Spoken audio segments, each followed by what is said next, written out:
De base, il est compliqué d'aligner seulement quelques mots sur un pays, mais la difficulté est d'autant plus importante quand le pays est le Maroc, mon pays. Écoutez, le Maroc c'est un pays où il fait bon vivre par la grande diversité des paysages, la mer, les montagnes et le Sahara. On peut citer quelques noms avec les chutes d'Ouzoud connues mondialement et les nombreuses magnifiques plages au niveau de la côte. Cette beauté présente dans les paysages se retranscrit également dans les spécialités culinaires du pays avec le couscous, la pastilla, le msemen, etc. Le Maroc, c'est également le charme des hanout abritant le sourire d'un peuple heureux avec une bienveillance constante.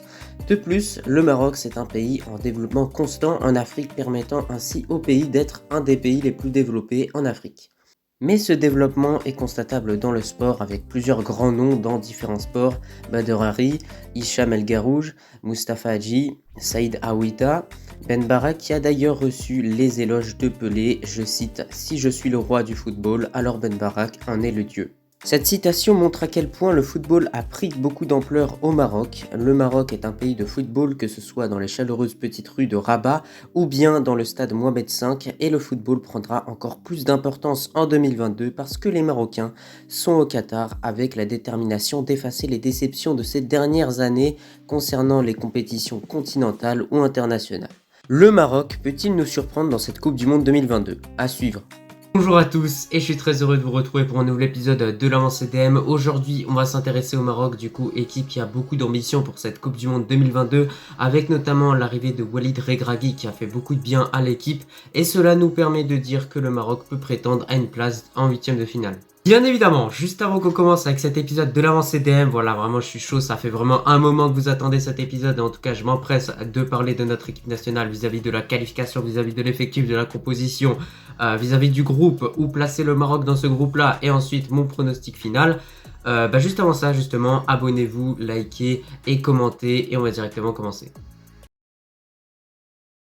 D'abord déjà au niveau de la qualification, on connaît la chanson, j'ai déjà sorti 2 vidéos sur la chaîne qui portent sur ça justement avec un film vidéo et plutôt une vidéo où je raconte un petit peu le parcours. Donc je peux vous dire que au niveau de la qualification, je connais bien ce qui s'est passé pour notre équipe nationale. Tout simplement, comme toute équipe d'Afrique, pour se qualifier, le Maroc a dû tout d'abord faire une phase de poule pour ensuite accéder à des barrages. Du coup, au niveau de cette phase de poule, il fallait finir premier. Au final, nos Lions ont réussi à finir premier avec le maximum de points, 0 défaite, que des victoires. Donc franchement au niveau du bilan c'est plus que satisfaisant. Après pour le barrage aller c'était au Congo, le Maroc a eu un petit peu de mal mais au final a réussi à s'en sortir avec un match nul arraché grâce à une superbe reprise de volée de Tissou Dali. On s'en rappellera tout le temps, franchement c'est lui qui nous a offert cette qualification pour la Coupe du Monde 2022, on va pas se mentir. Et surtout ce match retour complètement bouillant à Casablanca où le Maroc s'est imposé 4-1. Concernant ces qualifications pour la Coupe du Monde 2022, ça s'est passé plus que bien, j'ai envie de vous dire, tout simplement parce que le Maroc a quasiment gagné l'intégralité de ses matchs si on compte les barrages. Au final, il y a eu très peu de buts encaissés et surtout, on a vraiment une équipe qui s'est qualifiée assez tranquillement, j'ai envie de vous dire, même si c'était quand même un petit peu chaud le match retour à Casa et qu'il fallait gagner ce match. Maintenant, il y a plusieurs joueurs qui ont brillé durant cette campagne de qualification. Nous avons Hakimi, nous avons El Kabi et surtout Ryan May qui a été étincelant. Maintenant, pour l'effectif et la composition de cette équipe marocaine, tout d'abord, je tiens à dire quelque chose de façon générale vis-à-vis de l'effectif. On l'a vu lors du dernier rassemblement avec Walid Regragui, on a un effectif qui est plus qu'énorme, j'ai envie de vous dire, avec énormément de joueurs de qualité jouant dans des bons clubs, dans des bons championnats. Et ça fait plaisir de voir ça parce qu'il y a quelques années, on n'avait pas autant de possibilités défensivement, au milieu, offensivement, et franchement même j'ai envie de vous dire c'est un casse-tête pour Walid Regragui, tout simplement pour aligner le 11 de titulaire. Il doit faire des choix durs, il n'a pas pu faire jouer certains joueurs lors du match contre le Chili ou bien contre le Paraguay, ce qui montre à quel point le Maroc a vraiment un effectif qui est très riche en joueurs et ça c'est un gros point positif. Il y a vraiment beaucoup de joueurs très intéressants, Sabiri, Abdé, Raimi, Moufi, etc. Cette composition, on commence comme d'habitude directement au poste de gardien et là il n'y a pas de question à se poser, on va bien évidemment aligner Bounou qui a reçu d'ailleurs son trophée Zamora, donc franchement c'est une récompense qu'il a vraiment mérité au terme de cette saison 2021-2022 parce qu'il a été juste incroyable du côté de Séville. C'est un peu plus compliqué pour lui dans cette saison 2022-2023, il n'est pas beaucoup aidé par sa défense, ce qui fait qu'il se prend beaucoup de buts. Maintenant avec notre équipe nationale, avec un bon size devant sur le côté droit, un Hakimi, franchement il se prend moins de buts, on va pas se mentir, et surtout il a moins de taf à faire, mais au final on l'a vu que ce soit contre le Chili ou bien contre le Paraguay, quand il a fallu faire des parades, Bounou les a faites. Maintenant, on va directement entamer la défense au poste de latéral droit. Et là, je pense que vous avez deviné qui je vais aligner à ce poste-là. Tout simplement, Achraf Hakimi qui a été juste étincelant contre le Paraguay ou bien contre le Chili. Franchement, faut qu'il continue ses performances parce que même durant cette CAN 2021, il a été juste incroyable avec ses coups francs. On a découvert une nouvelle compétence qu'il possède maintenant. Il est bon en vitesse, il est bon en centre, il est bon en tir. Franchement, il est très complet. Défensivement, il a encore un petit peu de taf à faire pour progresser, mais on le voit avec le PSG. Il fait plus d'efforts, on voit que physiquement il met quand même de l'impact vis-à-vis des adversaires qu'il affronte. Donc franchement, c'est de bon augure pour la suite. On espère qu'Hakimi va maintenir un bon niveau pour cette Coupe du Monde 2022. On a besoin de joueurs comme ça pour faire des grandes choses. De l'autre côté, au poste de latéral gauche, je vais mettre Mazraoui. Bah écoutez, franchement, pour moi, de mon côté, en tout cas, ça a été ma surprise durant ces derniers matchs avec notre équipe nationale.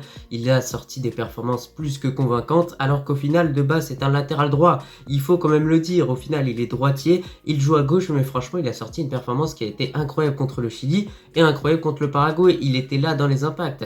C'est le plus maigre sur le terrain, mais c'est celui qui mettait le plus le physique, et au final, c'est celui qui se faisait le plus respecter. Et offensivement, on l'a vu. Beaucoup de courses à haute intensité, je me suis dit limite le gars il est plus rapide qu'Hakimi. Non mais incroyable Mazraoui, il faut qu'il continue comme ça avec le Bayern, qu'il ait sa place de titulaire devant Pavard parce qu'on va pas se mentir, quand Mazraoui il est en forme, quand il a pas de blessure, quand il est bien physiquement, il est largement au-dessus de Pavard, il faut le dire. Donc voilà, franchement c'est de bon augure pour la suite, on espère que Mazraoui va continuer de maintenir un bon niveau et en tout cas ça va le faire, pour moi il devrait être aligné à ce poste de défenseur gauche. C'est encore plus une certitude étant donné que Adam Massina est blessé pour le mondial. Maintenant, on va directement entamer la charnière centrale tout d'abord avec Aguerd. Bah écoutez, franchement, Aguerd, c'est dommage, il est blessé depuis un moment avec West Ham. Il n'a pas pu disputer ses matchs contre le Paraguay et contre le Chili, donc on espère qu'il va bien revenir, que tout va bien se passer pour lui. Mais pas de problème, nous avons sur le banc Yamik, nous avons Achraf Dari qui a été performant ces derniers temps avec notre équipe nationale. Donc on a du monde sur le banc quoi qu'il arrive, j'ai envie de vous dire. Comme on l'a dit précédemment, on a un effectif qui est chargé, donc pas de problème, mais quand même j'espère que Aguerd va bien revenir parce que quand même on sait à quel point Aguerd est rapide et à quel point il peut apporter énormément défensivement à notre équipe nationale. Pour accompagner Aguerd dans cette défense, j'ai décidé de mettre capitaine Saïs. J'aime beaucoup l'appeler comme ça, franchement il est incroyable Saïs, on va pas se mentir avec notre équipe nationale. C'est un rescapé de la génération d'Hervé Renard en 2018, donc on a besoin de joueurs d'expérience et surtout Saïs. Ce qui est quand même fou avec lui, c'est qu'il a de l'expérience, qu'il continue de jouer à un bon niveau du côté de Beşiktaş et que franchement il offre de bonnes performances et qu'il voilà, il a cette grinta. Quand il fait des conférences de presse, quand il y a des choses qui vont pas, il le dit. Et franchement, j'aime bien les joueurs sincères comme ça, donc c'est pour ça que je décide de le mettre. Saïs, c'est tout simplement une nécessité. On a besoin de joueurs comme ça pour aller au plus loin dans un mondial parce que c'est des joueurs qui ont un mental d'acier. On continue dans cette composition avec maintenant les milieux et au poste de milieu défensif, je vais mettre Amrabat. Bah écoutez, franchement, Amrabat, on va pas se mentir, lors du dernier match contre le Paraguay, il a été beaucoup délaissé défensivement parce que à côté, les milieux n'ont pas fait le taf pour revenir. Au final, on a l'impression que beaucoup de fois Amrabat s'est retrouvé tout seul à défendre rapport au milieu adverse, donc on espère que Walid Regragui va arranger ce problème. Maintenant, on a vu que le Maroc optait pour plus d'options offensives contre le Paraguay. Au final, contre le Chili, ça va. Il avait moins de taf Amrabat, mais ça n'empêche pas que quand même, c'est pour ça qu'après vous allez voir par la suite, je vais mettre quand même des milieux qui sont pas non plus super offensifs. Mais voilà, Amrabat en tout cas c'est un joueur de haute importance, il sait garder le ballon, il a un physique de fou, il est imposant et surtout il a beaucoup de grinta. Il fait également partie de cette génération de 2018, donc voilà encore une fois un joueur d'expérience. Pour accompagner Amrabat dans ce milieu, j'ai décidé de mettre maintenant Unai. Bah écoutez, franchement, Unai, j'ai été le premier à le critiquer dès son premier match contre le Ghana lors de la CAN 2021. Après, on va pas se mentir, il a été très mauvais lors de ce match. Mais au final, lors de ce match contre le Congo, il a réussi à mettre un doublé. Ça m'a complètement choqué. Mais pire, contre le Chili, il a sorti une performance simplement incroyable. C'est un joueur qui possède beaucoup de qualités, franchement, au milieu de terrain. Surtout sa qualité de dribble, tout simplement parce que parmi les 5 grands championnats, c'est le deuxième joueur qui réussit le plus de dribble après Messi, donc c'est quand même pas rien cette statistique, donc c'est à prendre en compte. C'est un joueur qui peut beaucoup apporter à notre équipe nationale. Ce que j'ai remarqué aussi, c'est qu'il a beaucoup d'automatisme avec Hakimi, ça combine bien sur le côté droit, ça combine bien également avec Amrabat, donc franchement c'est intéressant Unai et c'est pour ça que je décide de le mettre pour moi dans plusieurs années. S'il se renforce bien physiquement, franchement, ça peut être un des meilleurs joueurs pour notre équipe nationale. Pour finir avec ce milieu à 3, du coup, j'ai décidé de mettre Amala. Alors certes, Amala n'a pas été incroyable contre le Chili, on va pas se mentir, mais ça n'empêche pas que le Valverde marocain, pour moi, il faut le mettre sur le terrain. Il fait beaucoup d'efforts offensivement, défensivement. Et pour moi, Amala, vous voyez, ça va apporter un peu plus de stabilité. J'ai hésité entre Sabiri et Amala, mais quand même, Amala, ça fait un certain temps qu'il est en sélection, qu'il a plus d'expérience. Donc je préfère faire confiance à Amala. Avec Vaïd, il était même tout le temps aligné. Donc voilà, on va voir ce que ça va donner ce milieu à 3. Mais en tout cas, je trouve qu'il est très complet. On a vraiment des joueurs qui sont différents les uns des autres. Et franchement, c'est une force de plus dans notre équipe nationale, ce milieu de terrain. Maintenant, on va attaquer ce trio d'attaque. Et là, j'espère que vous avez accroché la ceinture parce que ça va envoyer du lourd. On commence directement au poste d'attaquant droit avec Hakim Ziyech. Bah écoutez, il a effectué son retour en sélection contre le Chili et le Paraguay, assorti de bonnes performances, plutôt dans l'ensemble, je trouve. On a vu que sa qualité de passe fait du bien, quand même, on va pas se mentir. À un moment, il arrive, il a fait une passe à Mazraoui, mais millimétrée, c'est incroyable. Donc, c'est un joueur qui peut énormément apporter offensivement. Maintenant, j'ai des petits doutes vis-à-vis de sa qualité de dribble quand même, parce qu'il y a beaucoup de fois contre le Paraguay, il s'est fait reprendre par le défenseur, donc on espère qu'avec Chelsea, il va tenter de s'améliorer, etc. Parfois, il garde un peu trop le ballon. Ce serait aussi un défaut qu'il faudrait qu'il arrange. Maintenant, ça combine bien du côté droit avec Hakimi, donc franchement, ça c'est un bon point également. Donc voilà, Hakim Ziyech, faut qu'il continue. C'est dommage que c'est pas passé cette frappe contre le Paraguay, mais en tout cas, faut qu'il continue de sortir de bonnes performances parce qu'il est sur la bonne voie. Surtout, le gros point positif avec Ziyech, c'est qu'on l'a vu revenir défendre contre le Paraguay. Et qui avait vu auparavant, avec Hervé Renard ou n'importe quel autre coach, Ziyech défendre avec le Maroc? Non mais ça c'est incroyable. De l'autre côté, au poste d'attaquant gauche, là on a encore une fois du lourd avec Sofiane Boufal. Bah écoutez, franchement, Sofiane Boufal, c'est un joueur dont je suis fan depuis toujours, j'ai envie de vous dire. Depuis qu'il est à Southampton, depuis qu'il est au Celta, depuis qu'il est à Angers, depuis toujours. Bah franchement, c'est un dribbleur incroyable. Il est capable de dribbler n'importe quel défenseur. C'est fou la capacité de dribble qu'il possède. Donc voilà, on espère que ça va vraiment bien marcher pour lui durant ce mondial 2022, qu'avec Angers, il va continuer de sortir de bonnes performances parce que pour moi, il est clair que Boufal mérite un club bien plus prestigieux que Angers, comme par exemple l'OM, Lyon en France, où il peut y avoir des clubs à l'étranger également qui sont bien supérieurs à Angers et qui sont plus intéressants surtout pour le joueur. Maintenant, du point de vue de notre équipe nationale, bah écoutez, Boufal s'est imposé en tant que titulaire. À la base, c'était un remplaçant, un petit peu de joker, donc franchement, c'est bien pour lui. Maintenant, il a tendance quand même à bien dribbler, mais au bout d'un moment, parfois, il va falloir qu'il lâche la balle. C'est-à-dire qu'il fait un dribble, un deuxième, et parfois, ça devient peut-être inefficace. Et je pense que si à certains moments, il lâcherait la balle plus vite, ça pourrait être encore plus bénéfique pour l'équipe. Donc, il a juste ça à arranger, mais pour le reste, c'est vraiment un joueur qui performe. Durant cette CAN 2021, il a marqué, je crois, 3 buts au total. Donc, faut que ça continue. Franchement, Boufal, il est incroyable. Enfin, on finit au poste de buteur. Et là, franchement, j'avais le choix entre plusieurs buteurs. Je décide de mettre En-Nesyri. Alors là, je sais qu'en commentaire, il y en a peut-être qui vont pas me comprendre. Il y a plusieurs sources. On a Walid Regragui qui devrait sélectionner pour le mondial, du coup, soit Amdallah ou bien El Arabi ou les deux. Tout simplement parce que Ryan Mahé et Walid Chedira n'ont pas su marquer des points. Maintenant, pour En-Nesyri, il l'a déjà dit à plusieurs reprises, c'est un garçon qui n'est pas forcément en confiance. Donc on espère du côté de Séville que ça va bien marcher pour lui, qu'il va commencer à remarquer, etc., à prendre goût au but, j'ai envie de vous dire. Parce que pour lui, Walid Regragui, bah vraiment, En-Nesyri devrait vraiment faire le mondial. Il l'a dit, En-Nesyri au mondial, Inch'Allah, ça va se faire. Maintenant, j'ai mis En-Nesyri, mais on aurait pu très bien mettre Amdallah ou bien El Arabi, mais après ça, c'est des joueurs, on sait même pas s'ils vont être sélectionnés. C'est pour ça qu'au final, je peux pas les mettre titulaires dans mon 11 carrément pour l'avant-CDM de cet épisode pour le Maroc. Donc je décide de mettre En-Nesyri parce qu'on est sûr que lui, vraisemblablement, va être convoqué avec notre équipe nationale pour le mondial.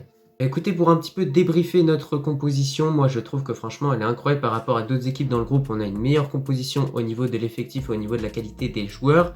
Un gardien très bon, voilà, un des meilleurs en Liga, si ce n'est le meilleur. Ensuite, défense à 4 qui est très solide avec des joueurs de couloir qui vont plus que vite. Dernière centrale, Saïd Saguert, c'est du solide. Et ce milieu à 3, Amrabat, Unai, Amala, on est habitué à les voir ensemble. Ils jouent super bien ensemble. Et enfin, ce trio d'attaque, c'est vraiment la folie. D'un côté, on a la passe de Ziyech, de l'autre côté, on a le dribble de Boufal et la finition, pourquoi pas, de En-Nesyri s'il arrive à progresser. Pour cette Coupe du Monde 2022, le Maroc est clairement tombé dans le groupe de la mort, composé de la Belgique, de la Croatie et du Canada. Tout d'abord pour la Belgique, je l'ai déjà dit à plusieurs reprises dans différents épisodes de l'Avant CDM, n'hésite pas à aller voir les anciens si ce n'est pas fait. Bah écoutez, c'est une des meilleures équipes sur la planète à l'heure actuelle, donc franchement pour moi, ils finiront premiers de ce groupe, il n'y a pas de doute à avoir là-dessus. Maintenant, le Maroc peut pourquoi pas obtenir un bon résultat, c'est-à-dire un match nul, ou bien pourquoi pas gagner sur un malentendu. Rien n'est impossible dans le football. Ensuite, pour la Croatie, je vous l'ai dit, c'est une équipe qui reste compétitive, mais qui est quand même sacrément vieillissante par rapport à l'équipe de 2018, qui était vraiment une équipe qui était beaucoup plus performante avec des Mandzukic et tout ça. Tous ces joueurs-là sont partis et au final, on reste avec des Modric, quelques joueurs intéressants, mais il n'y a pas plus. Donc, c'est une équipe que le Maroc pourrait logiquement battre. Enfin, pour le Canada, c'est un gros morceau de ce groupe. Maintenant, ça n'empêche pas que le Maroc est largement capable de battre cette équipe canadienne, tout simplement au vu de leur dernière performance. Ils ont gagné seulement 2-0 contre le Qatar et ils se sont inclinés 2-0 contre l'Uruguay, ce qui montre à quel point cette équipe du Canada n'est pas invincible. Et maintenant, la fameuse question, où placer le Maroc dans ce groupe-là? Bah écoutez, même si je sors de mon statut de supporter marocain, je vois quand même cette équipe marocaine finir deuxième de ce groupe avec du coup une grosse performance réalisée par les hommes de Walid Regragui. Voilà, on a vraiment une équipe avec beaucoup d'ambition, une équipe qui est composée de joueurs de qualité, qui a un effectif qui est supérieur à celui du Canada et peut-être celui de la Croatie un petit peu. Donc franchement, il y a beaucoup de qualité dans cette équipe marocaine et pour moi, c'est une des meilleures générations et on le voit, l'arrivée de Walid Regragui a fait un bien fou. Il a apporté de la stabilité à cette équipe, c'était juste ce qui manquait. Vaïd, à chaque fois, les 11, ça changeait tout le temps, il n'y avait pas de titulaire, etc. Au final, Walid Regragui est arrivé, il a mis des choses en place, il a récupéré 2 joueurs de qualité, Mazraoui, Ziyech, il a convoqué des joueurs intéressants, Sabiri, il y en a d'autres, Moufi tout simplement, Abdé, etc. Et au final, il a réussi à instaurer vraiment une stabilité pour notre équipe nationale, un système en 4-3-3 qui marche bien. Donc on espère que ça va le faire, mais en tout cas le Maroc a absolument tout ce qu'il faut pour arracher cette deuxième place du groupe. Et surtout, il est toujours bon de rappeler à quel point il va y avoir beaucoup de supporters marocains au Qatar pour soutenir nos Lions. Au final, on espère juste une seule chose, c'est que la VAR ne va pas être contre nous parce qu'on va pas se mentir, en 2018, c'était vraiment n'importe quoi. Et maintenant pour mon pronostic de façon générale vis-à-vis de notre équipe marocaine, moi je vous l'ai dit, déjà je les vois passer les poules. Maintenant pour les huitièmes de finale, est-ce que le Maroc serait pas capable de faire une épopée de fou? Bah cette épopée, elle va dépendre de l'adversaire qu'ils affronteront en huitième de finale. Si c'est un adversaire qui est prenable, bah alors les Lions de l'Atlas fileront en quart de finale. Si par contre c'est une équipe qui a un certain niveau, à ce moment-là, la route pour nous s'arrêtera en huitième de finale. Après, rien n'est impossible, mais le principal objectif serait déjà sortir des poules parce que ça va être très compliqué. En face, il y a des équipes de qualité. La Croatie et le Canada, je pense qu'ils vont pas être là pour déconner. Et ils vont surtout prendre au sérieux notre équipe nationale, donc va pas falloir blaguer. Écoutez, on a fait le tour au niveau de cette vidéo, je te remercie si tu l'as regardé dans son entièreté, en tout cas j'ai pris beaucoup de plaisir à la faire, surtout que là on parle de mon pays quand même, c'est incroyable la vidéo que j'ai faite, et en tout cas j'espère qu'elle t'a plu, je te remercie franchement beaucoup si tu l'as regardé dans son entièreté parce qu'elle était assez longue, et moi je te dis tout simplement à la prochaine.